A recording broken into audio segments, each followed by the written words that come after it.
Assalamualaikum warahmatullahi wabarakatuh. Perkenalkan, saya Muhammad Safikri, calon guru penggerak angkatan 11 dari SMK Negeri 1 Pakis Aji Jepara. Saya akan memaparkan materi yang saya dapatkan, yaitu terkait dengan koneksi antar materi, kesimpulan dan refleksi modul 1.1, kesimpulan dan refleksi pemikiran Ki Hajar Dewantara. Pendidikan dan pengajaran tidaklah sama. Pengajaran adalah bagian dari proses pendidikan. Pengajaran adalah proses pendidikan dalam memberi ilmu untuk kecakapan hidup anak secara lahir dan batin. Pendidikan pada hakikatnya adalah menuntun, memberi tuntunan terhadap segala kekuatan kodrat yang dimiliki anak agar ia mencapai keselamatan dan kebahagiaan setinggi-tingginya. Pendidikan menciptakan ruang bagi murid untuk bertumbuh secara utuh agar mampu memuliakan dirinya dan orang lain serta menjadi mandiri. Jadi pendidikan dan pengajaran itu berbeda. Kalau pendidikan kita menerima materi pembelajaran secara langsung dari seorang guru ataupun dari orang yang lebih pandai dari kita. Kalau pengajaran kita bukan hanya diberi sebatas materi, tapi kita juga diberi contoh yang baik, contoh yang tidak baik, sehingga kita menjadi lebih baik lagi dan kita bisa berkembang lebih besar lagi.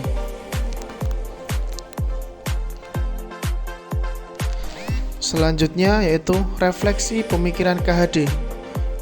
Ada 3 pertanyaan pemantik di sini yang akan saya paparkan. Yang pertama yaitu apa yang saya percaya tentang murid dan pembelajaran di kelas sebelum saya mempelajari modul 1.1.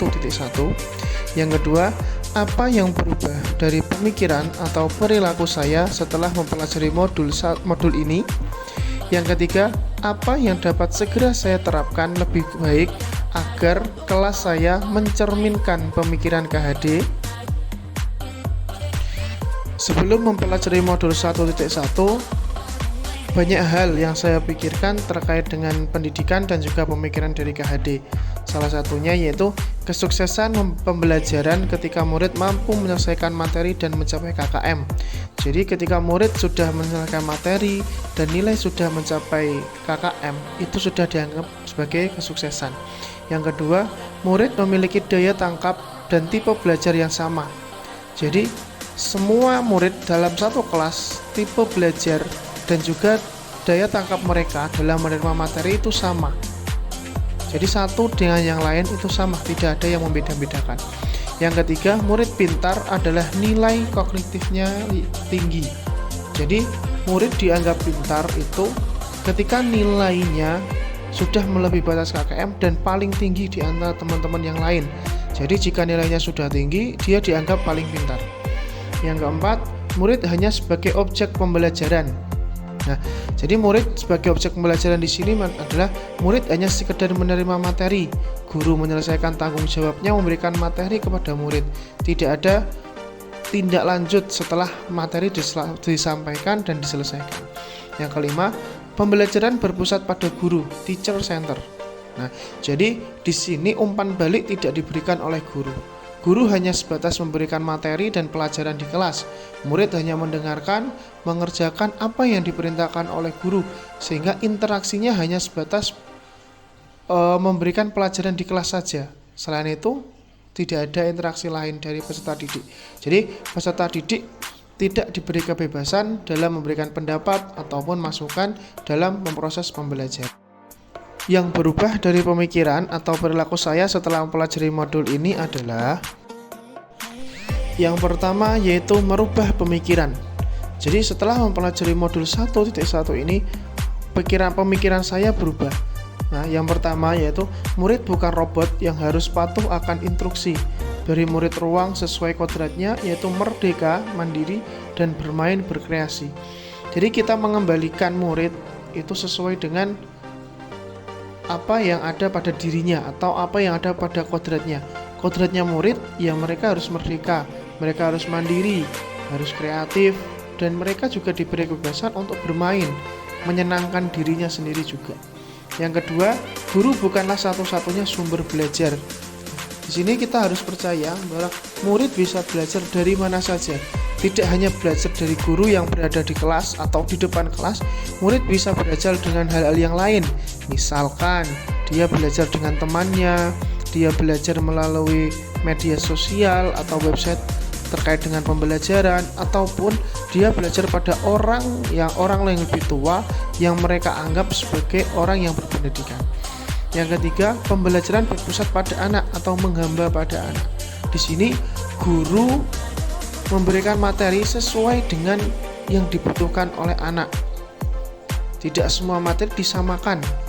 Jadi setiap anak memiliki karakter yang berbeda, sehingga guru juga harus bersikap ramah kepada anak dan memberikan materi yang berdiferensiasi atau berbeda-beda kepada anak. Yang keempat, setiap murid adalah istimewa dengan karakteristik yang berbeda. Seperti yang saya sampaikan tadi, setiap murid memiliki karakter yang berbeda, keunikan yang berbeda, sehingga guru harus menyesuaikan dirinya sehingga bisa diterima oleh peserta didik atau murid-muridnya di kelas. Yang kelima, guru bukan satu-satunya penguasa kelas, perlu adanya kolaborasi dengan orang tua, murid, dan juga lingkungan.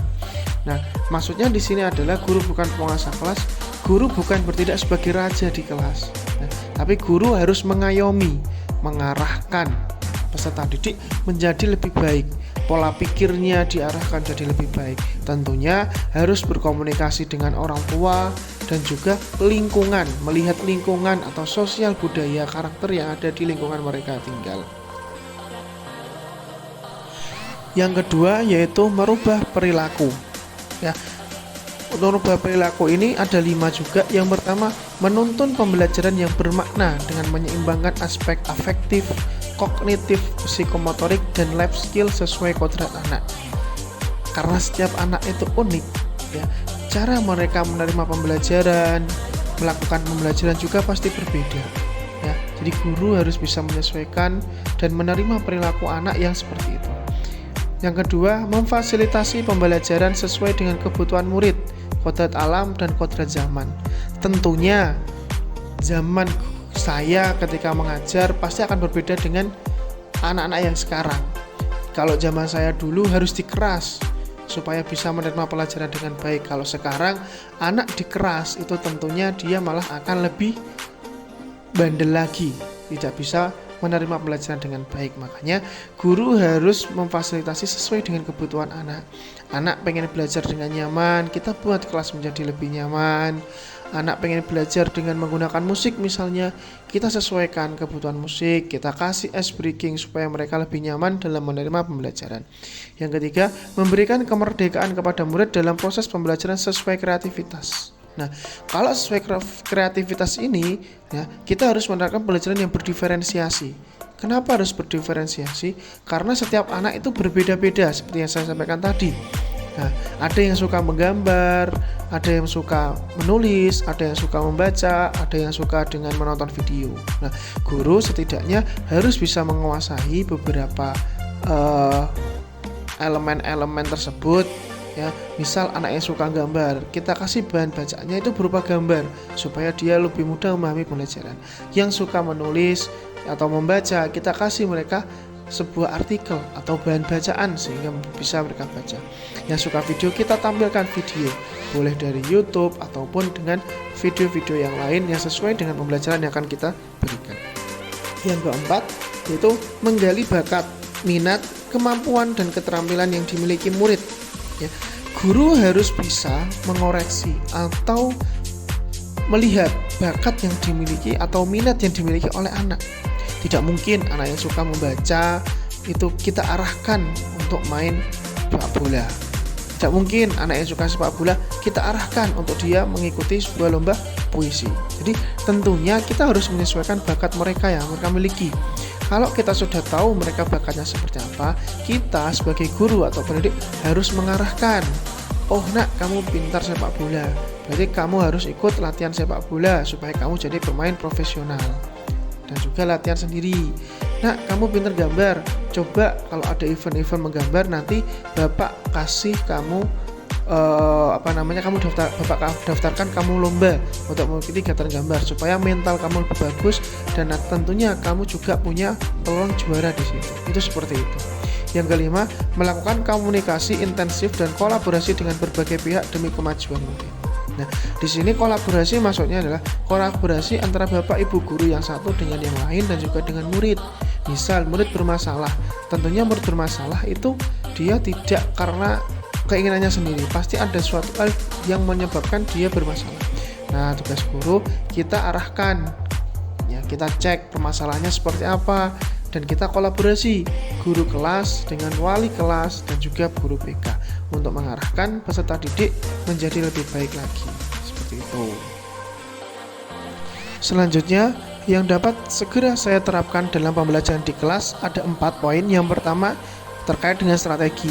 Tentunya kita akan menerapkan sistem AMONG. Pembelajaran itu menuntun, bukan menutup. Ya, kita harus mengayomi anak. Ya, kita kasih mereka pembelajaran dengan cara yang halus, menuntun mereka. Kita tidak tuntut mereka untuk mengikuti apa yang kita inginkan, tapi kita berusaha mengarahkan sesuai dengan apa yang mereka inginkan. Yang kedua, objektif, yaitu merancang pembelajaran interaktif dan menyenangkan, melibatkan murid sesuai metode student center. Jadi pembelajaran kita berpusat pada murid, tidak terpusat pada guru atau teacher center. Jadi murid dikasih kebebasan ruang mereka untuk berpendapat, menyampaikan apa yang mereka ketahui, ya, dan guru itu mengarahkan, meluruskan jika mereka masih ada yang keliru, ya. Jadi guru tidak sebagai pusatnya, tapi peserta didiklah yang jadi pusatnya. Yang ketiga, evaluasi, yaitu melatih keterampilan abad 21 pada murid pemikiran sesuai dengan pemikiran KHD, berpikir kritis, kreatif, komunikasi, dan kolaborasi. Jadi mereka sudah disesuaikan dengan kodrat alam dan kodrat zaman mereka. Zaman kita dulu sebagai guru belum ada HP. Kita belajar harus baca buku ke perpustakaan. Kalau sekarang mungkin karena sudah ada teknologi HP, murid lebih senang membaca lewat media sosial atau lewat HP daripada mereka harus ke perpus. Ya, tentunya itu sama-sama baik. Tinggal guru bagaimana mengarahkan supaya mereka tidak ketinggalan zaman. Mereka belajar sesuai dengan zaman mereka, tidak merugikan mereka juga. Itu seperti itu. Yang keempat yaitu performance, yaitu menerapkan merdeka belajar dengan membangun komunikasi dan kesepakatan. Kita bangun komunikasi dan kesepakatan dengan peserta didik. Ya, kita buat kesepakatan kelas. Kita buat tata tertib bersama dengan peserta didik di kelas supaya mereka ya bertanggung jawab terhadap apa yang mereka berikan sebagai masukan ataupun pendapat. Ya, jadi jiwa bertanggung jawabnya mereka itu terbentuk karena dengan adanya kesepakatan. Komunikasi juga kita ajari mereka komunikasi yang baik dengan orang yang lebih tua itu seperti apa, komunikasi dengan seumuran seperti apa, komunikasi dengan orang yang lebih muda itu juga seperti apa. Kita bangun kesepakatan di situ, kita ajari mereka komunikasi supaya mereka menjadi peserta didik yang lebih baik dari sebelumnya. Mungkin hanya itu yang bisa saya sampaikan. Terima kasih. Assalamualaikum warahmatullahi wabarakatuh. Salam guru penggerak.